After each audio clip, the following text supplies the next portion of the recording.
You're listening to Internet Radio America, the radio revolution.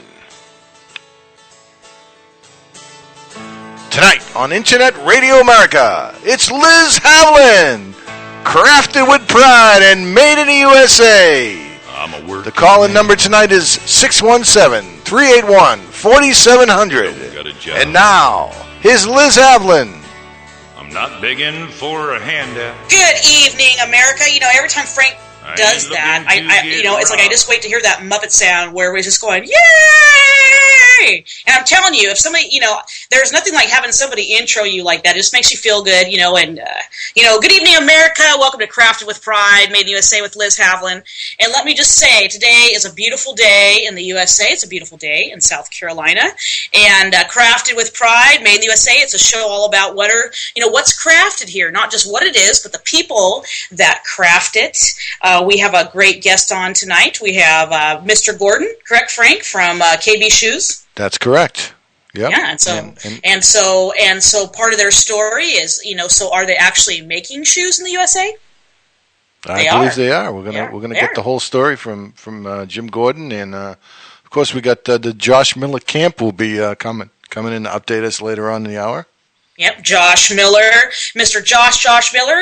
He's on a Made in the USA journey of his own. He's making a movie, and you can see his movie, his Made in the USA journey at USA 30, the number 30days.com. And he's traveling the country right now, Frank. He's right out there, out in his Made in the USA journey. And the whole premises is that he's going to only wear Made in the USA products and try to survive with only Made in the USA products. And last week, and the week before, he's updating us, and he's telling us, it's so hard even to find a Made in the USA shower head. I couldn't take a shower for 3 days because I had to find a Made in the USA shower head. And, we just don't realize how much of our stuff is, made in other countries, and so Frank, too, something important. This is our new project. Our new project is 4 Days for America. And 4 Days for America, it's our challenge to you, America, to everyone, to buy 4 Made in the USA items by July 4th of 2012. Yeah, it's very exciting. Very exciting. And where can people go, Frank? They can go if they're on Internet Radio America, which is where you're listening from, right at the top of the page is the 4 Days for America link. You can go right there, or, it's 4daysforamerica.com, and go pledge and look around a little bit and see what you like, and some good links there, some good companies already on there, but just go do the pledge. It only takes about 20 seconds. Put in your email and do your part, and let's show people really that when together what we can do is we the people. Right. We the people, for the people, by the people. So Made in the USA items, so 4 Days for America. The challenge, America, is to buy 4 items by July 4th, 2012 to support creating jobs in America. And let me tell you, you know what? If you don't have a lot of money, you can't afford to spend a lot, there's mustard Made in the USA. Just, turn things over. Look at what you're buying. Look at the tag. Look at your t-shirt. Does it say Made in Vietnam? Would you rather have a t-shirt that's Made in the USA? Can you walk yourself up to the front of the store and fill out a comment card where they want your comments they're asking? And can you please say, hi, customer, and I'm your customer, and Mr. Manager, would you please carry Made in the USA t-shirts? And start a conversation. Because I think that's what it is the Made in the USA movement. I will say officially, we're not affiliated with the Occupy movement. We're not anything but a group of Americans, entrepreneurs, the people that you can't pay us enough money to do it, to do what we do, although the money is going to be nice sometime in the future. But why we're doing it now is we're doing it to bring awareness. Because once people, don't you think, Frank, once people know they have a choice, don't you think they would choose Made in the USA? You're absolutely right. That's where it starts. Because once you start looking at labels, and most people, when they look at the labels in their house, it's not Made in the USA, and that gets them mad. People don't want to buy the outsourced products. They think they're buying U.S., and once they become aware of it, it's a different game. It really is. It's worked on a lot of people that I've talked to. Now people are telling me, now I look at everything. Good. Look at everything. It only takes a second, So just be conscious. And then when you buy something that's made in the USA, if you have feedback, you can call that company. You can find their website and call them. And I guarantee that somebody who speaks English and was born in America will answer the phone. And that's an amazing thing. You can say, I like your jeans, but, could you do this or that? And really, like Made in the USA people, so we call it, not to be all corny or anything, but, it's like a Made in the USA family. So I may not like you or agree with everything you have to say, Frank, but we're in this together, right? Okay. It's Made in the USA, and that's what's going to make jobs. And unfortunately, we need to make our own jobs.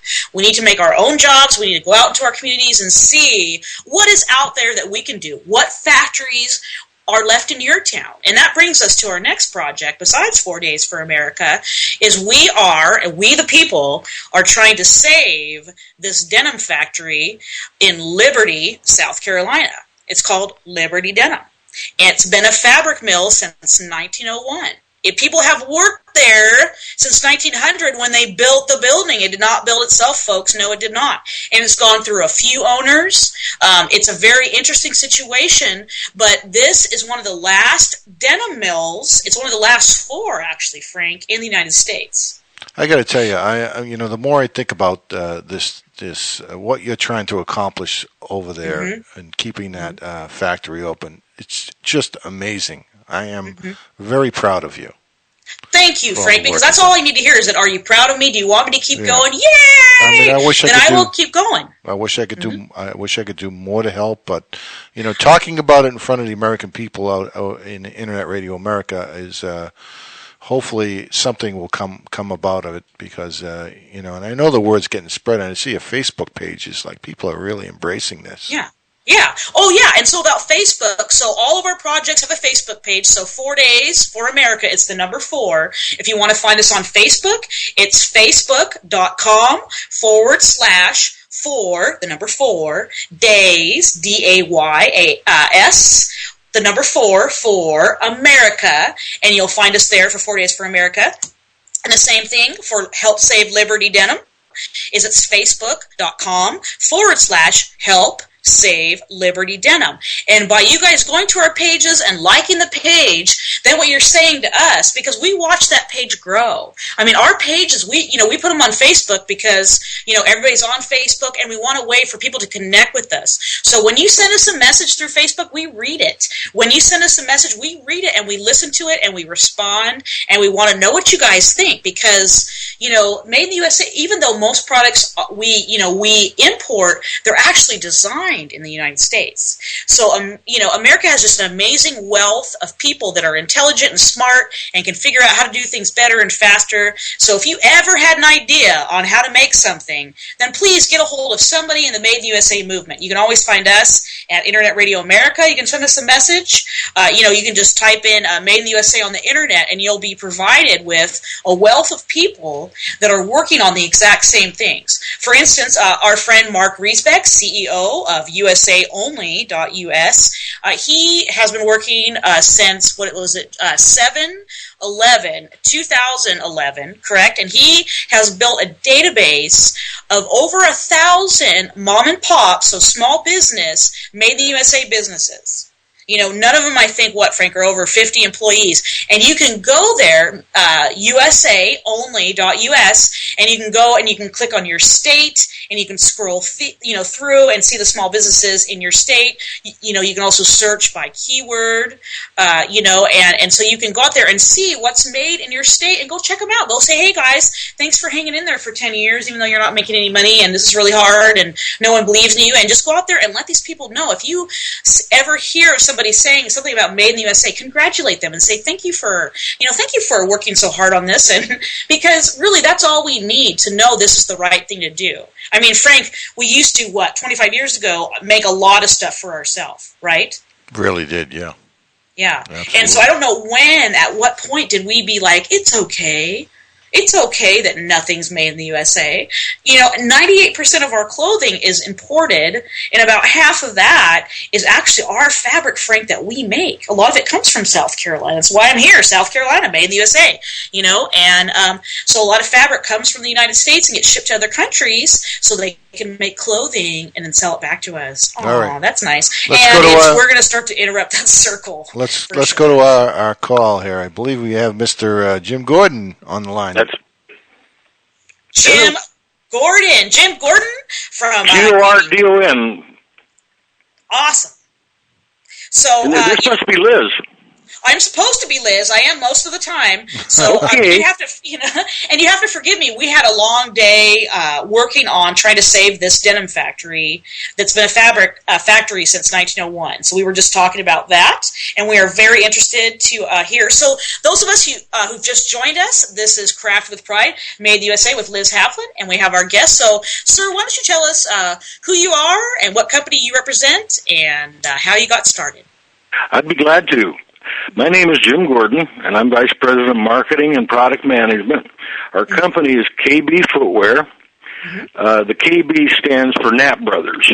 The Knapp Brothers founded the original Knapp Shoe Company back in the 20s, and they were real innovators, both in design of shoes and in marketing.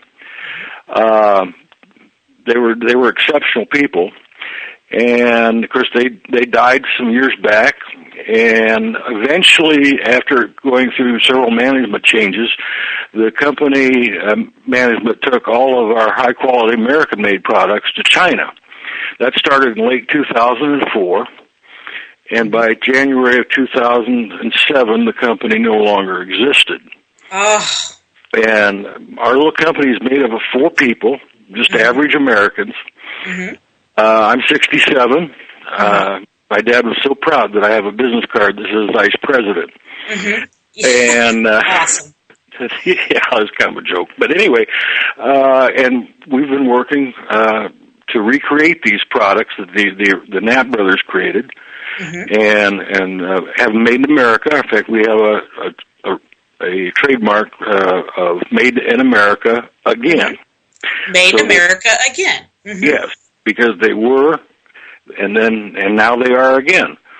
We have probably an amazingly loyal customer base. I've had customers wait 3 years for a pair of our shoes or our boots. Well, that's customer loyalty for sure, sir. That's I was going to say, you can't. There's company out there would kill for that kind of loyalty to their products, and we've doing everything we can to make them as good as possible, to make them high quality. We've tried to put quality back into the shoes that had been taken out over the years to cheapen them. And we've got, like I said, we're up to 10 styles. Wow. And we've got 2 more on the drawing board that'll be coming up in the following year. So we had no money help from the government. We've done this on our own with very little financing. And that's about the name of that too. But our customers are just amazingly loyal. Well, and I think that's what makes the difference is when you're a Made in the USA company, it's like you can look at your customer like, how you doing, Mr. Bill? I mean, you can know who they are, and I think you need as many customers as is going to keep you busy. Well, absolutely. And the fact that we've done it with very little money is probably been a good thing for the company, because when we spend the money, we spend it as if it was our own. That's right. As opposed to somebody else's. And in doing so, we've had to make some decisions that probably worked out better for us than if we'd had a lot of money. That's right. And so, we just continue to grow a little at a time, and we can control our company that way. And so, it's more of a passion right now than it is profit for the 4 of us. But it's more fun than you can imagine. Well, I can imagine, because I have a lot of fun in the Made in the USA movement, and there's some stuff out there that's so amazing, I just can't even reveal it. But what's amazing about what you're doing is because, when you're talking about domestic manufacturing of a product that all of a sudden was mass produced, and you're talking about that that company moved its production overseas, and what did you say, 2000 and what? They started. It was a gradual process. Started late 2004. Okay, stop right there. Okay, stop. 2004, folks. That was like not too long ago. I can't count that well, but I think that's like 8 years. So I'm telling you that American companies made this decision, 8 to 10 years ago, and they're paying for it, and that's a fast turnaround. And so what you have left in America is you have the entrepreneurs that are obviously, like I said, always say, entrepreneurs don't do this for money. This man's 67 years old. He has no reason to be doing this except for that he knows that shoes need to be made in the USA. That's what he knows, and that's why he's doing it. And so, Frank Rowdy of my co-host there, he thought, well, gosh, wouldn't it be great to have have radio that's not contaminated by all this other stuff? Can we just have Internet Radio America? Can we just have talk shows, in the evening, you turn your radio on and listen to what the country has to say? And Frank's obviously not doing it for the money. Are you, Frank? Frank, are you rich? Not yet. Rich, Frank? Nope, not yet. Yeah, we can hope though, can't we, Frank? We're always hoping. We're always hoping, Jim. Yeah. Well, like I said, I sold my first pair of Nap shoes when I was 16. Wow. And I started full time in 1992, and I was their top producer.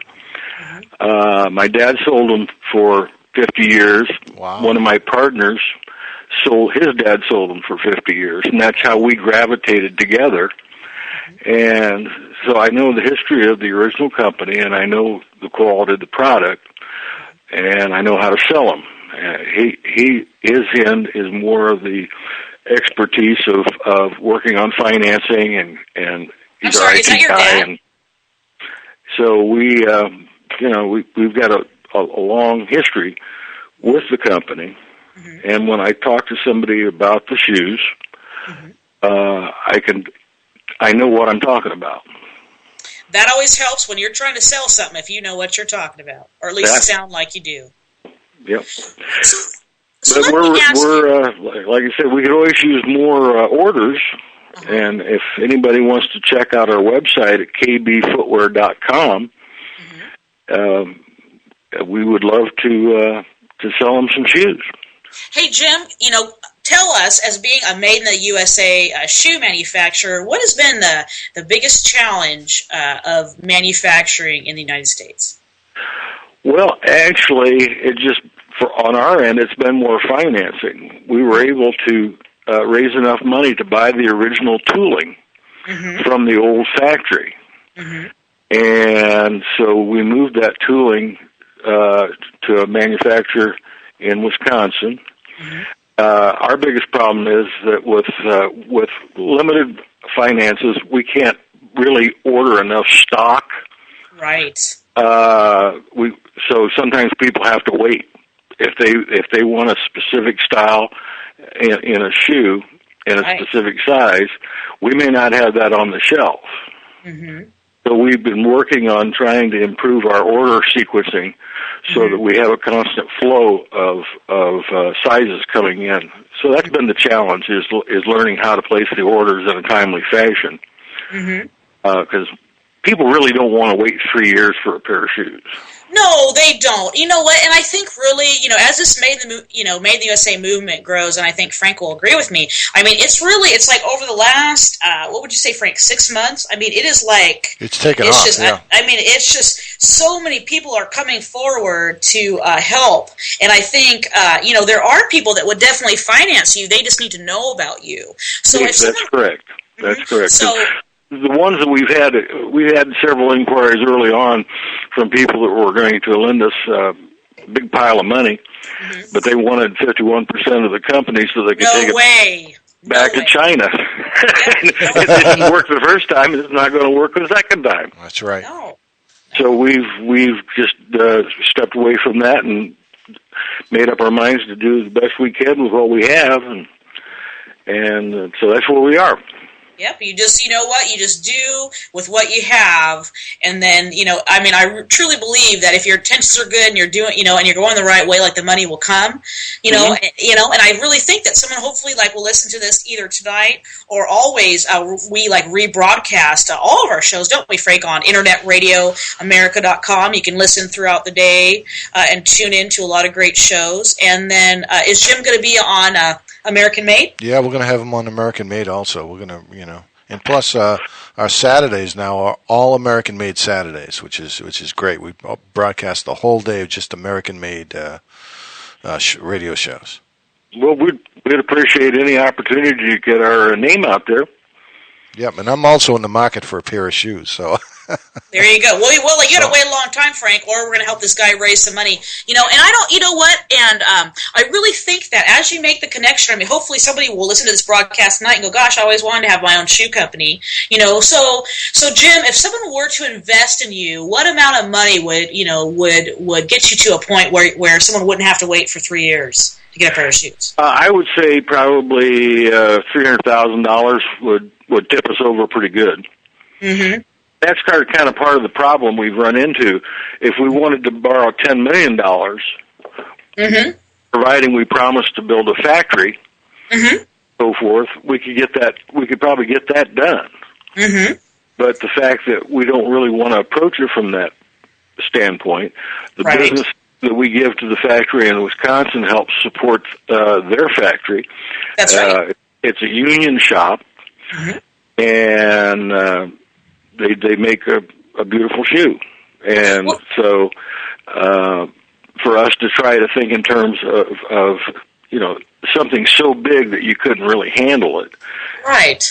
And so, in fact, we're looking at the possibility of going into something where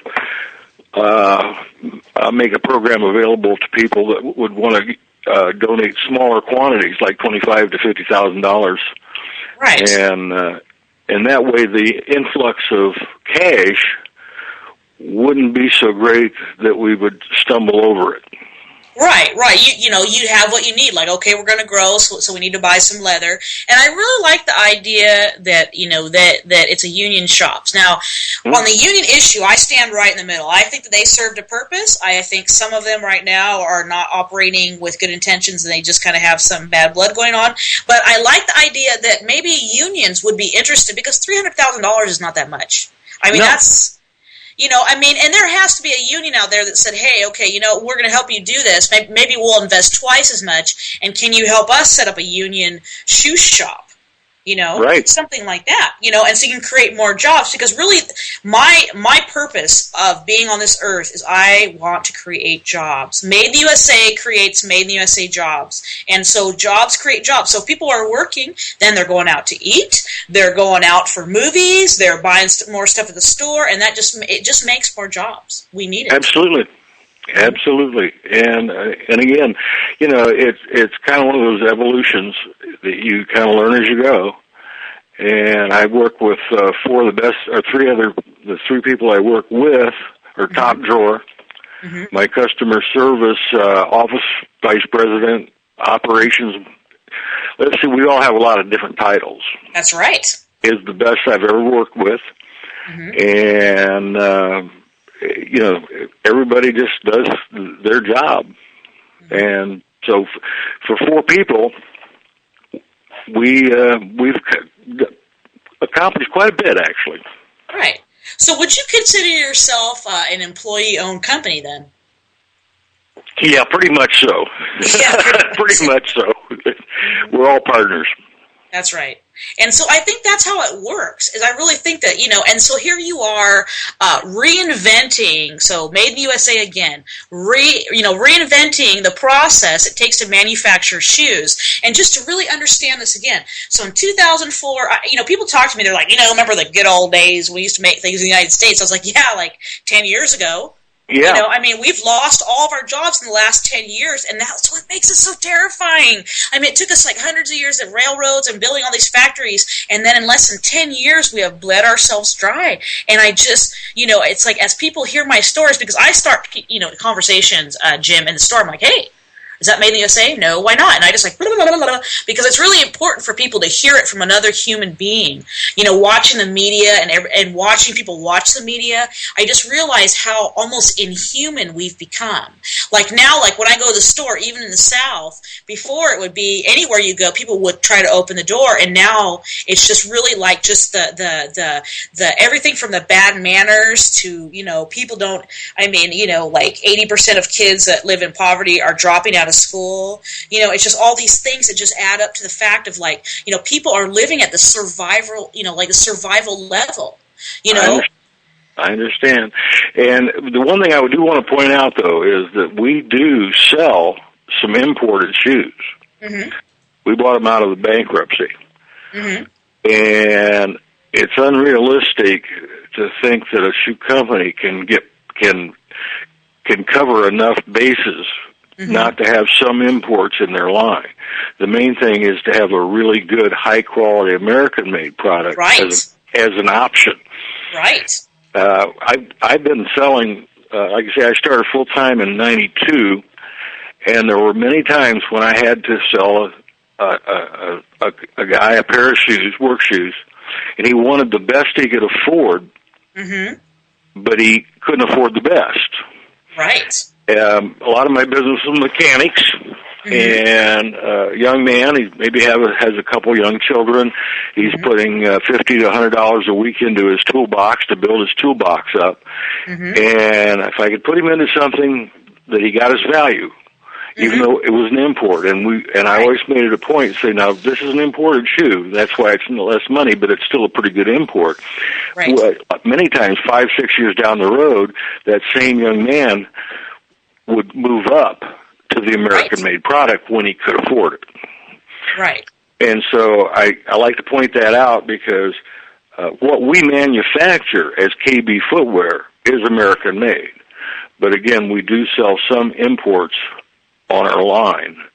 Right. Well, there's nothing wrong with quality import goods. There is nothing wrong with that. We used to have silks from India and spices from this place, and it used to be the best is what, you know, and you export that, and then, you know, we make things and they make things. But what's happened in the last 10 years has just been like, you know, making the most at the cheapest rate, and it's just not quality.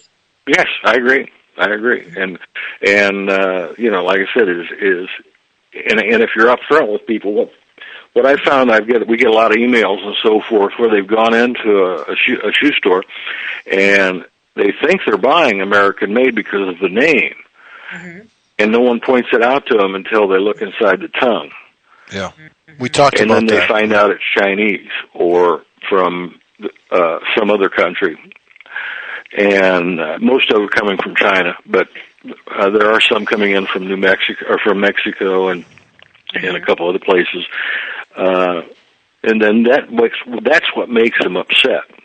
Mm-hmm. And so on our website, we've tried to identify by style those that are imported as well as those that are made in America. So that's the choice the customer makes. Then he knows what he's buying. Right. And it's not like we're trying to do a bait and switch on them.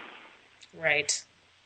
You know, and I think that's the thing is that, you know, we've done this to ourselves. We insisted on being able to buy 6 T-shirts in a package for $3.99. You know, I mean, we've just drove ourselves to that point where we're just like, we have to get the most because we're trying to live on, you know, it's like a 2-income family cannot afford a house.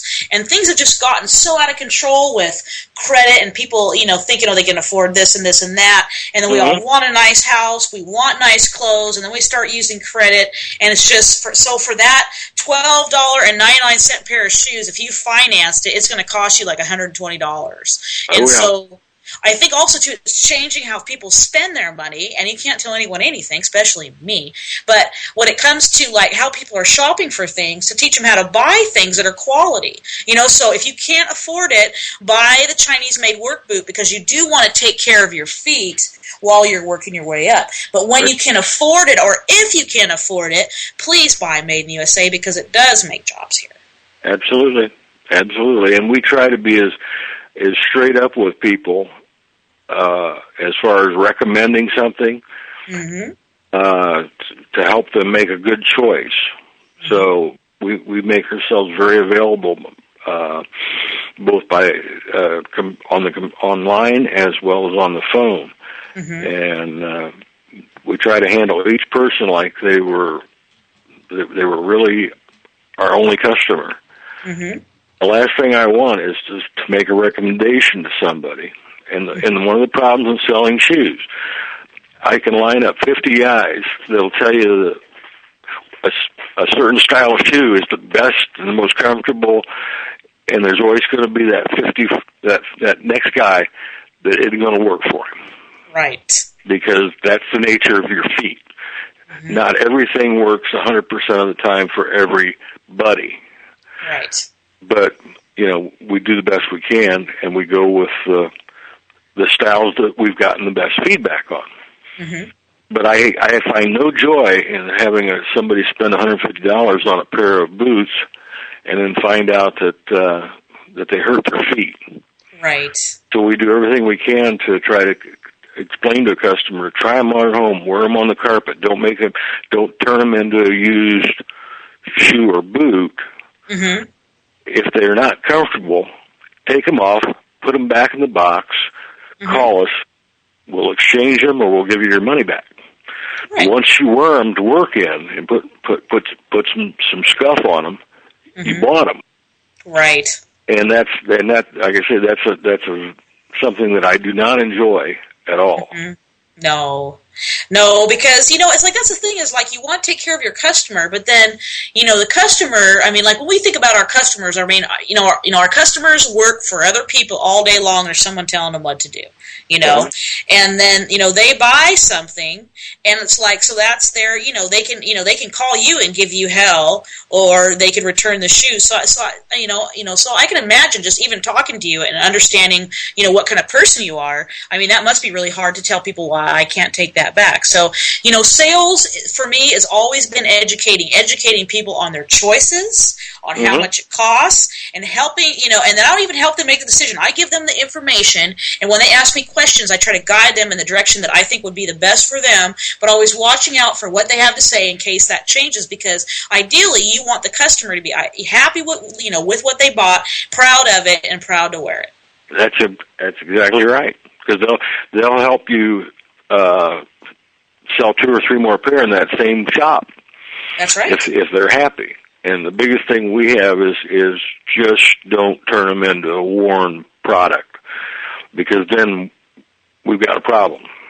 Right, because those shoes may not fit any other person, and now all that labor of love that you put into making those shoes, then... Well, yeah, because if you open a pair of shoes and you see they're scuffed and the soles show wear, you're not going to be real excited. Nope. So we work hard in that direction to make a good recommendation. And certain times there's certain styles that are better in certain environments, and depending on what the person's doing with the shoe, I have guided customers away from certain styles because I knew the soles wouldn't stick to the floor in this real slick environment or whatever. And so, you want the customer to be happy with what he purchased. Well, and on that note, why don't you tell us? So let's get some advice from Jim. So if we're going to go buy a pair of shoes, then what advice do you have to give us? Well, if the number one is that you can send an email to me and tell me what you're going to do with the shoe. In other words, what the environment is. Are you working in a kitchen? Are you working in an office? Are you working in grease and oil? Are you welding? Whatever it is. And that helps me to narrow it down to a grouping, so to speak. And then from there we can go forward. But, not every shoe is going to work the same in every environment. And the idea is to make sure that the customer gets something that's really designed for the type of work they're doing. Now, most of our KBF manufactured products are multi-purpose. They can be, but they're work shoes. We've got a new style coming up. The first shipment should come in the middle of June, and it's a work dress shoe. It's actually a work shoe, but it's dressy. But we refer to it as a manager style. So that adds, you can have somebody that just needs something that looks good and is very comfortable on their feet. Well, that's a great shoe to go with. So, it's those kind of things. And we make it a point to, if a customer calls and leaves a message, we call them back. Either I do or my partner Sherry does. And sometimes they get a little upset when they call the 800 number because we don't have one of those situations where you go, your call is very important to us. Your call will be answered because we've only got two people on the phones. Right. And, most people would get a little bit disgruntled after hanging on for a half hour, depending on the traffic for the day. But we always call them back. Well, and I kind of like cranky people because, they'll just, this Made in the USA thing, I don't understand it. Or they're like, I went to your website, Where USA, Oregon. I can't see any link where I can buy clothing, and they're just cranky, and they just, and then I realize, we've done that to ourselves. We, in the last 10 years, have expected we can, pick up our phone, we can order a pizza, we can think about something, it appears, we can touch something, and it does something. And it's just, in the last 10 years, I am just almost ashamed to be a human being, Jim. Because and then especially ashamed to live in the United States where we just feel so entitled to, here's a guy delivering us a handmade shoe and we have the nerve to be cranky with him. Yeah, well, it's like we're all spoiled. Instant gratification. We want what we want and we want it now. And we want it for $4.99. Yeah, well, unfortunately, that's true too. Because. But that's just one of those things. We've told people before, we take pre-orders, okay? And a pre-order is an order that helps give us guidelines as to whether or not, what sizes to run, but based on the back orders.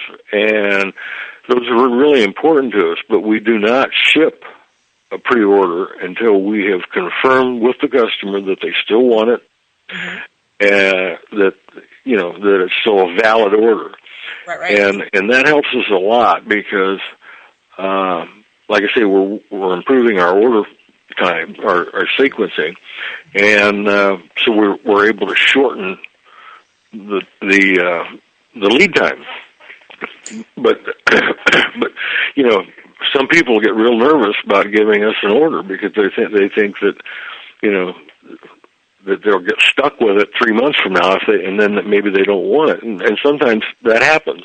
But okay. Let me say something about that. Okay, so when did we start ordering things and then we don't want them anymore? Was that in the day when retailers in their genius minds invented the thing that if you don't like it, you can bring it back? Well, if you don't want it, then don't buy it in the first place, because once you bought it, you're bought it. My grandmother, I can't imagine her ever returning anything. What do you think, Frank? Do you ever buy something with the idea that, if you don't want it, you can take it back? Well, I think, it was, we always took things back if they weren't the right size or something wasn't right, but nothing out of the ordinary. Well, we realize that on our end of it is that sometimes if a person places an order for something we don't have it in stock, we let them know that. And we give them an approximate time. But sometimes that same customer can find himself in a situation where they thought they could wait 2 months. And the side blows out of the boot that they're wearing because it's old and it's wore down. And they have to go out and buy another pair of boots. And 2 weeks later, we give them a call. Hey, we got your boots ready to ship. Do you still want them? And when they say no, then we understand that, right?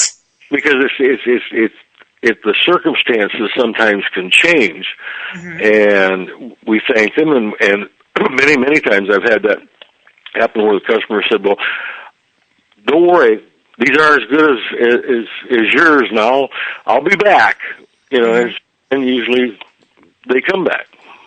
Well, Jim, I was thinking about that, that you need 300,000, and Frank, it just seems like that we could raise that in a weekend or something. But I just I mean, we're trying to raise this money to save Liberty Denim, and we don't need 300,000. We need more like 4 or 5 million. But there's no reason why we couldn't help you find another Made in the USA company like that's more ready to go than us to invest that money. Have you talked to the other Made in the USA shoe manufacturers? There's one down in Georgia and in California. We have talked to a couple, one in Texas and one in Pennsylvania, and but so far, no one's raising their hand. So, like I said, my partner in California tends to focus on doing what he can to raise capital, and that had. So how long have you guys been doing it yourselves? You four? Well, we actually started in June of 2007. Okay. And I believe we started production to about 2.5, 3 years ago on the first two styles. So you have 3 years in business and at least breaking even, making some money. Yep. Well, enough to keep our heads above water. That's amazing. Yeah. We often, in talking to each other, occasionally we'll go, wow, can you believe it? We're still in business. Meanwhile, back at the ranch, J.P. Morgan just lost $3 billion, Frank. Ding, ding, ding, ding, ding. All right, hey, you know what, Jim? I am so glad you came on. I want to have you on again, and then I know, you got to save some, save some interesting stuff for the American Made show on Wednesday. But I'm sure glad, nice to meet you.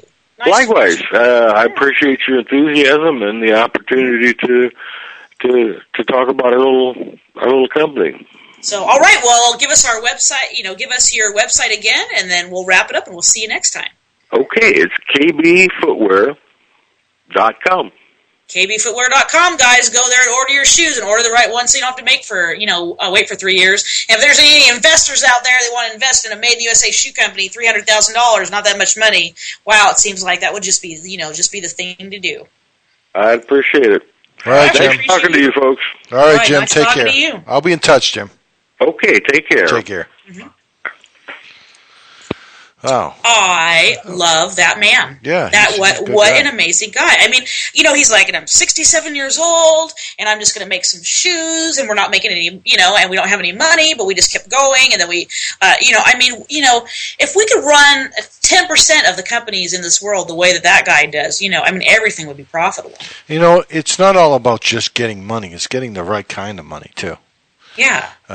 Because I'm sure they could raise the money, but you know what? They're doing things on their terms, and I know sometimes it's frustrating to when you don't have the money to do what you want to do. But I get the impression that they're waiting for the right deal also that works for them. Right. I think they're waiting for someone that may be in manufacturing that could invest in them. Like I have a friend up in Michigan, Mark Schwager. He owns MS Inc. and MS Inc. does prototyping and plastic molds, and maybe he could invest some money. I'm sorry, Mark Schwager, I'm committing you to this on Internet Radio America, but because he's always investing in people's little projects, and I've seen him invest $500,000 in something just to see if it'll work. So I think there's people out there that would invest it. That's just an amazing story. I'm just in awe, and he's just going. I felt Mr. Gordon would be a good addition to the show tonight. I know you had a cancellation, and so we brought him in kind of the last minute, and he was a great guest. Yeah, he's a great guest. All right, so let's talk about 4 Days for America one more time. If you're just tuning in, this is Crafted with Pride, Made in the USA, with Liz Havlin and Frank Rowdy, and we're just chatting about stuff that's made in the USA, where it's crafted, and the people that are behind it. And one of our projects is 4 Days for America, for the number 4 days, the number 4 America.com, and you can go there. 4 Days for America is a challenge to you, America, to buy 4 items made in the USA by July 4th. 2012, not a hard thing. You can do it. And you can just pledge to do it. If you go to 4daysforamerica.com, there's a big red button in the middle. You can click it, and you can enter your email address so we can keep you updated, and just say that, you think it's a good idea. And we're keeping track of how many people have pledged. How many people have pledged so far, Frank? Right now we're at, I haven't updated it in a while here. I mean, when I mean a while, I mean a few hours. But we're close to 1,600 products right now. 1,600. So people are pledging, and then what we're going to do as we get farther in, into this, into this event, is we're going to start posting more and more things that are made in the USA, more and more companies that are made in the USA, and we're also going to have some promotions. So if you're like, yeah, I want to jump on board with this Made in the USA movement, then we're going to have discounts, right? Absolutely, we already do on there. We already do have some discounts. So let's move this along, and I think the Josh Miller people are with us. What's going on tonight? Josh Miller, and Josh Miller, he's on his Made in the USA 30-day journey. And Josh, for the very few people in America who don't know who you are, can you tell us who you are? What are you doing? What are you up to? I'm Josh Miller, the creator of the Made in USA 30 Whoa, it's Josh Miller himself. Hold on. Sorry. I've been driving for 11 hours, so I'm a tad bit delirious right now. My name is Josh Miller. I'm the creator of the Made in USA 30-day journey. I'm traveling across the country for 30 days, trying to find out if Made in the USA really means anything anymore to people. And right now, I'm about halfway through, and things have been going really well. Mm-hmm. It's been kind of a struggle up and down, but it's been pretty interesting so far. Mm-hmm. Mm-hmm. Yeah, so where'd you start for 11 hours. Wow. So then you started your journey on, wow, has it been 14 days already? Has it really been 14 days? Oh my goodness. Yeah, it's been a long haul. And we started off in DC, and we went to LA, Chicago. We went to my hometown of Charleston, West Virginia. And like I said, I actually drove clear from Charleston today because I let the crew go home for Mother's Day because I think that's an important time to be with family. Because we've really been, busting it pretty hard. We've been staying up late, trying to, get all this footage and I mean, everybody's doing a great job, and we've got some great quality footage. Good. And I'm excited to get it out there. So it's going well. So then give me an example. So you're out there asking people, what does Made in the USA mean to you? So tell us, have you got any good answers? Well, we were on the streets of Chicago, and this is the thing, everybody I ask says that Made in the USA is important to them. It was actually kind of difficult. On-the-street interviews are very difficult because a lot of the time people don't want to be on camera, but the few interviews that I did get on the streets, people said that it's very important. And I would ask them sometimes, what do you think causes most of our jobs to be outsourced? And, I had everything from taxes to greed. So, I'm trying to get really in depth with some of the reasoning behind this, because it's one thing to just tell people, and we've talked about this before, it's one thing just to tell people to buy American, but I wanted to show them why they should. And if we want to bring jobs back here, we have to have real discussions. I mean, it's easy for me just to say, hey, everybody go out and buy USA, but I wanted to show people, what it's like, what we don't do, and what we still do well, and, just kind of present some issues, because it is a complex, issue right now, and I've had so many interviews, and that seems to be the common theme, is that it is a complex issue. So I'm trying to break that down, for all of us to understand. I mean, it's difficult for me to understand, and I've been, studying this for about, 6 months since I came up with the concept, and it's not easy. I wish I could say it was easy, but it's not. It's been a struggle, but there is a silver lining. I really think that I'm starting to adapt well.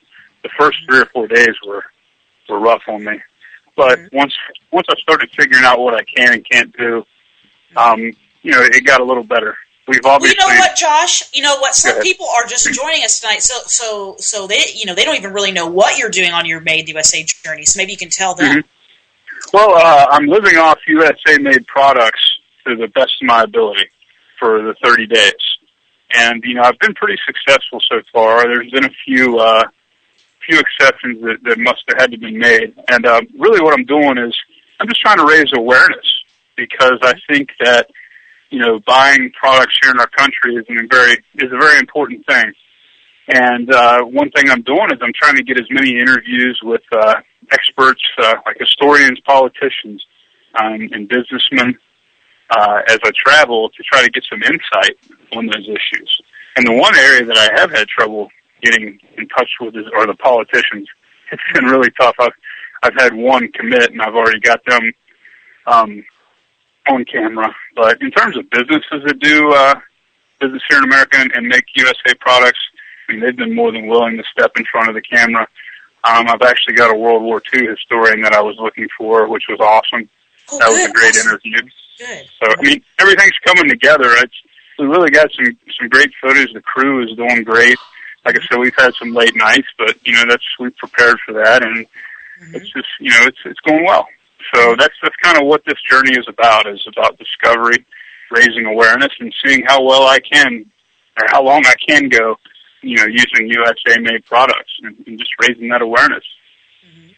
Well, Made in the USA, like the Made in the USA movement, we were talking about this earlier, I'm not sure if you were listening, but, we are not the Occupy movement. We're not out there fighting with anybody. If we're holding up signs that's saying, God bless the USA, Made in the USA really is a family of people that have all found each other, and everybody decided independently, sometime in the last, what would you say, like 7 to 8 months, and said, you know what, this is a problem. This is a problem. 98% of our clothing is imported, and then Josh Miller is so stinky for 3 days because he can't find anywhere that has a Made in the USA shower head.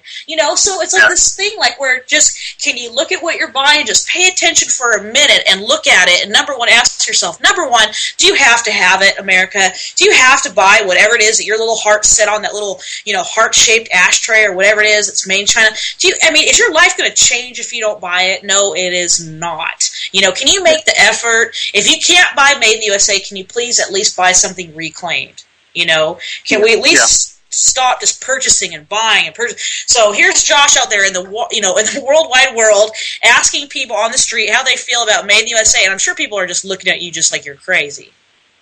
A few of them have, but actually you'd be surprised.